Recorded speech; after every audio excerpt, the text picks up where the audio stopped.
নমস্কার বন্ধুরা। আজ হচ্ছে রবিবার। রবিবারে সকাল মানেই সবারই ছুটি, তার মানেই জলখাবারের ব্যবস্থা। তো আজকে অনেকগুলোই লুচি করেছি। বেশ বিকেলেও একটু আমি চা দিয়ে খেতে ভালোবাসি, খাবো। আর বেঁচে গেলে কালকেও একটু থেকে যাবে। তো কালকে কিন্তু আর কেউ খাবে না, বিকেলেও কেউ খাবে না, আমিই খাবো। তো একটু বেশি করেই লুচিটা আমি করেছিলাম, লুচি আর আলু চচ্চড়ি। তো জলখাবার খাওয়ার পরেই দুপুরের খাওয়া দাওয়ার ব্যবস্থা। তো দুপুরে সব সবজিপাতি আনা হলো, গুছিয়ে রাখলাম, তারপরে রান্নাবান্না।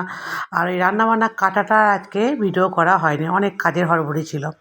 তো আজকে রান্নাই করেছিলাম শাক ভাজা, করলা ভাজা, মাংস, আর আপনার স্যালাড, আর ভাত তো থাকবেই। তো এটাই ছিল আজকের মেনু। তো এরকম করেই আজকে রান্নাবান্না সব কিছু কমপ্লিট করলাম। ঘরের কাজ টাজ করার পর দুপুরবেলা তো খাওয়া দাওয়া আছেই। তো এটা একটু আমি স্লো মুডে করেছিলাম এই ভিডিওটা, যে ফুটছেটা দেখানোর জন্য।